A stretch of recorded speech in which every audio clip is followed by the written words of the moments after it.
Hey everybody, this is Wednesday video 2. So we just talked about extremist language and a little bit of quoting details. In this video, we are going to look at the proportions that you should have of the quote or other resource in your paper versus the proportions of your own writing. So again, as I've said in other videos, I am grading your writing and also how you obviously use and integrate research in terms of the process of this class and the production of your paper. So we're going to also look at topic sentences. This is mostly a lesson born out of lack of clarity with the drafts that I've seen, and also students tend to struggle with topic sentences and making sure they're clear, they have an argument, and they're about the topic of the paragraph. So basically, we're going to start first with those topic sentences, and then we're going to work into the quote proportions. So in a topic sentence, I kind of already mentioned the pieces that need to be in there, but if you're thinking just about the logic of a paragraph or the structure of a paragraph, you're going to have something like, if you're thinking about maybe even the introduction. So in the introduction, we even have a hook, we have a bridge, and then normally a thesis statement, right? So the hook is the thing that entices the reader into the paper or to keep reading. And there are 5 types that I put forth. There are more than 5, but starting with 5 is kind of a good way to understand hooks. The bridge is all of the information that links the hook to the thesis. And then the thesis statement, for this paper, there's a template format that I've already covered. The next paper, which is a stakeholder research paper, and the last one you'll do for this class, that one you'll have more freedom with. Okay, so there is hope if you don't like all these kind of rules and restrictions, but it's a genre, the rhetorical analysis is a genre that students don't often write in, so I'm trying to provide more guidance than usual. Okay, so this is a typical introduction paragraph. The same thing can be said for body paragraphs. So in a body paragraph, you have a topic sentence. And a topic sentence is like a miniature thesis statement. So in your thesis statements, you always have an argument. You always list the topic that you're going to talk about. It doesn't need to be a list, but you include it in some way. And then it has some sort of transition would be for a topic sentence. So from bridging and from your bridge information into your thesis statement, you might have a transition, maybe not, but for your topic sentence, you definitely should. So this should actually go first. You're transitioning from the paragraph before. So this is a way that your paragraphs can communicate with one another to form a fuller, more cohesive, coherent paper. A transition might be like, however, therefore, in addition to this point that I just presented, and then you might have some relevant information from that point. So in addition to the environmental or if you're doing the Night of the Living Dead, in addition to zombie as consumer or the image of consumption in the movie poster, now we're going to talk about this, and whatever this is, you would fill in the blank there. Okay, so that transition is important to linking your paragraphs together, your body paragraphs, and even from your thesis into your the bigger paper or the larger part of the paper. Your argument. Well, let's go to topic first. So topic is probably the clearest thing. This is just make sure that every sentence in this paragraph relates in some way to the topic you're discussing. So if you're talking about consumerism and zombies, and then all of a sudden you switch to, I don't know, the environment, it needs to be clear how that is related, and you're probably going to want to just start a new paragraph because those are 2 different topics, okay? The third part is the argument. So I did them in order of importance. We'll do them in actual logical order of the paper.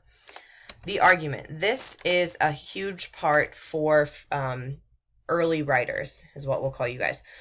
So in this, a lot of you for this rhetorical analysis, you're just providing description. You're saying this exists. In the movie poster, someone's shooting a bow and arrow. Or in the movie poster, people are being eaten. Okay, so you're just stopping it there. And that would be just like the topic, all right? So consumption in terms of cannibalism or weaponry. So argument is, why is this important? What does this add to your paper? Are you talking about ethos in this section? Is the ethos credible, not credible? How? Okay, so you'll make it clear in your topic sentence. These should be like spoilers, and they should spoil the rest of the paragraph. Okay, so when your reader's reading it, you're like, okay, so this author is going to proposing this argument. You're arguing one way or another about this topic, and it relates to this previous topic or argument in a clear way through a transition. That is like the ideal, best, clearest topic sentence explanation. And also when you have a great topic sentence, I'll highlight it and I'll put like, this is excellent. Do it for the rest of the paragraphs. Okay, so that's for the very first sentence of each body paragraph, topic sentence. And we'll look at a few in just a second. So then you have evidence or supporting details. This will be maybe stuff that's specifically in the movie poster. This could be where your research comes in. So if you are researching the context of Mad Max, you might talk about an oil crisis. It was made in the 80s and like what was going on then in terms of the historical relevancy or the economic climate. Why the desert? You know, a lot of dystopias use different, like Hunger Games has a forest. Why the desert for Mad Max? So if you're talking about, if you're defending like the environment or whatever landscape they're using or the effectiveness of that use, then you might need to do some research on that context and find some evidence there which will support your claim, whatever you are trying to argue in the topic sentence. Many students, I think the reason why it's challenging is because in high schools and in perhaps other writing courses, the teacher just tells you, and they're like, okay, well, just write about X, and just write this sentence, just say it exists. At this level of college, and also to prepare you for English 102, I'm trying to get you to think argument-based. So you're stating something, you have an opinion about something, and now you're going into the world and you're trying to find evidence to support that opinion. And obviously it's not going to be like your roommate gave you a thumbs up. It's who in the field also supports what you're trying to argue. And is your argument new? We'll get into that in the next paper. All right. Concluding sentence and topic sentence. So concluding sentence. This one, if you can master this at this level, that's great. Topic sentences, I'm going to be looking more for. Concluding sentences. So you should have your concluding sentences should not only somewhat summarize what you've just discussed in this paragraph, which I would shy away from using the word summarize because that often means just only restate what you've already stated. So the concluding sentence, yes, that in some way, you should just be like in some or the point is.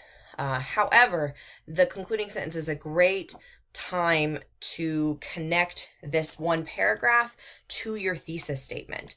So let's say you are arguing that the Hunger Games movie poster is effective overall in terms of its use of ethos, 1% versus 99%, context, and alignment.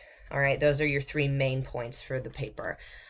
You might have a little bit more, like pathos, we'll say. We'll add that. Then you talk about ethos in this paragraph. Well, how does this ethos paragraph support your overall argument that this movie poster is effective?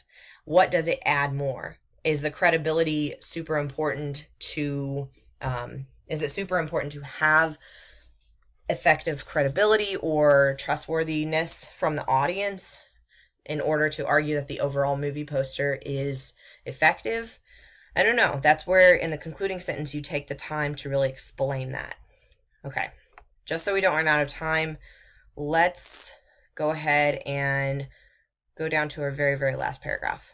Okay, so I'm going to give you a minute and a half to read this, and then we're going to go through and talk about quoting some more.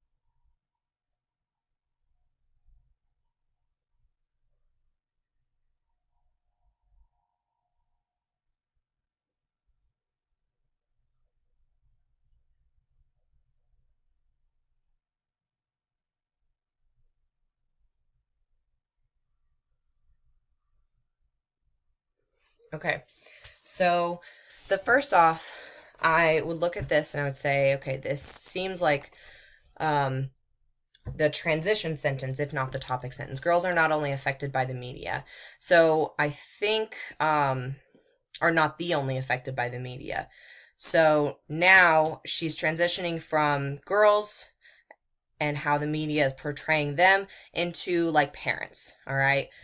So these two sentences, I would say, are her topic sentences. You could combine that. I think they're fine as is. Then what the main issue with the paragraph is she has evidence, but it's not cited correctly, and the evidence overwhelms the paragraph. So if we highlight, I'll say this is what the author is writing, like from her own mind. This even you could say she got from research. She's paraphrasing a source. Right here is when she really introduces the first source, and it goes all the way down here, because all of this is like paraphrased from this second source down here. The second part, a lot of this, if not all of it, is from this first source here. So not only do we need to add citations, it's from an article on Just Say Yes, and this is actually from another website, Dove Self-Esteem. So think to yourself, where would you put the first citation? We have Jennifer Strickland. That's a good introduction. We have who she is, and a little bit more about her title. Parents. Okay, so back here is really the most ideal place because it summarizes. It's saying that from the very beginning of where the source started all the way to the very end is all of this information comes from this source. Okay, if there's no author, again, it's author, editor, article title, website. We look for the author first. I don't see one here. She just has the article name. So you put a few words. It might be just her name, Jennifer Strickland, in quotation marks with the period behind it. This signals to the reader, again, you're matching the terms. So the first thing here, Jennifer Strickland, oh, okay, that's the same citation. Another thing with the Dove would be to include the author's name, which should be up here according to Philippa Diedrich. I'm not sure if I'm pronouncing that correctly. And then I would add information here. So again, remember that the first time you see the name of the author should not be in the in-text citation. It should be before. And this is a website, so there's no page number and a period. So here we can see kind of a visual representation of the amount or the disproportion of research and then her own words. So she's really using this as a time to paraphrase and direct quote down here in research. Okay, this isn't too terrible because she does have two sources in the same paragraph, but and she is making an argument saying that parents and girls are affected by the media, but down here another sentence or even a transition sentence in between the two sources would help better situate this paragraph in the overall paper. So how does this relate to the argument overall? Why is it important is what the reader should be asking. Okay, so just make sure your voice is in it more than the sources. Make sure you're citing things correctly. We're out of time for this video, but email me if you have any questions. And then we're going to start the midterm unit on Thursday. So good luck, guys.